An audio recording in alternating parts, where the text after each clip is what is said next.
श्रीराम जय राम जय जय राम. श्री सद्गुरु ब्रह्म चैतन्य गोंदवलेकर महाराजांचे प्रवचन. 29 मार्च.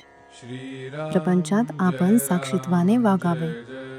सत्य वस्तू ओळखणे हा परमार्थ आणि असत्य वस्तूला सत्य मानून चालणे हा प्रपंच होय. आपल्याला वस्तू दिसते ती खरी असेलच असे नाही, पण ती मुळीच नाही असे मात्र नाही. ती काहीतरी आहे. एका दृष्टीने सत्य वस्तू अशी आहे की प्रत्येक जण जे गुण त्या वस्तूला लावतो ते सर्व गुण तिच्या ठिकाणी आहेतच, शिवाय आणखी कितीतरी गुण तिच्या ठिकाणी आहेत, म्हणून ती निर्गुण आहे. दुसऱ्या दृष्टीने ती अशी आहे की प्रत्येक जण जो गुण तिला लावतो तो कल्पनेनेच तिच्या ठिकाणी आहे असे आपण म्हणतो, म्हणून ती वस्तू गुणांच्या पलीकडे आहे. या अर्थाने सुद्धा ती निर्गुणच आहे.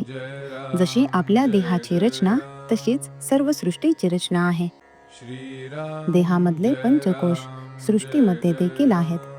फरक एवढाच की देहामध्ये ते मूर्त आहेत तर सृष्टीमध्ये ते अमूर्त स्वरूपात आहेत. भगवंताला एकट्याला कर्मेना म्हणून तो एकाचा अनेक झाला. त्याचा हा गुण माणसाने घेतला. आपण हौसेसाठी आपला व्याप वाढवितो, पण फरक हा की भगवंताने व्याप वाढविला तरी त्यामध्ये तो साक्षीत्वाने राहिला आणि आपण मात्र व्यापामध्ये सापडलो. भगवंत सुख दुःखाच्या पलीकडे राहिला, पण आपण मात्र दुःखात राहिलो. व्यापाच्या म्हणजे परिस्थितीच्या बाहेर जो राहील त्याला दुःख होणार नाही. खरे पाहिले तर व्यापातून वेगळेपणाने राहण्यासाठीच सर्व धडपड आहे. व्याप दुःखदायक न व्हावा असे वाटत असेल तर आपण साक्षीत्वाने राहायला शिकले पाहिजे. आपण जगामध्ये व्याप वाढवितो, तो आनंदासाठी वाढवितो, पण भगवंताच्या व्यतिरिक्त असणारा आनंद हा कारणावर अवलंबून असल्याने ती कारणे नाहीशी झाली की तो आनंद मावळतो. यासाठी तो आनंद अशाश्वत होय, म्हणून खरा आनंद कोठे मिळतो ते पाहावे. जगणे म्हणजे शरीरात चैतन्य असणे होय.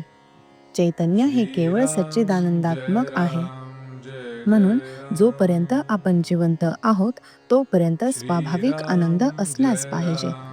हा आनंद आपण भोगावा. ब्रह्मानंद आणि सुषुप्ती यामध्ये फरक आहे. ब्रह्मानंद हा आहेपणाने आहे, तर सुषुप्तीचा आनंद हा नाहीपणाने आहे. आपल्याला झोप लागली की काय जाते आणि जागे झालो की काय येते हे नित्याचे असून सुद्धा आपल्याला कळत नाही. भगवंताच्या इच्छेने सर्व होते आणि तोच सर्व करतो अशी भावना ठेवणे यासारखे समाधान नाही. कृतीमध्ये आनंद आहे, फळाच्या किंवा फळाच्या आशेत तो नाही. नामस्मरण रूपी कृती केली असता शाश्वत आनंदाचा सहज लाभ होईल.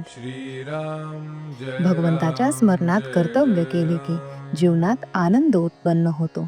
श्रीराम जय राम जय जय राम. श्रीराम जय राम जय जय राम. श्रीराम जय राम जय जय राम. श्रीराम जय राम जय जय राम.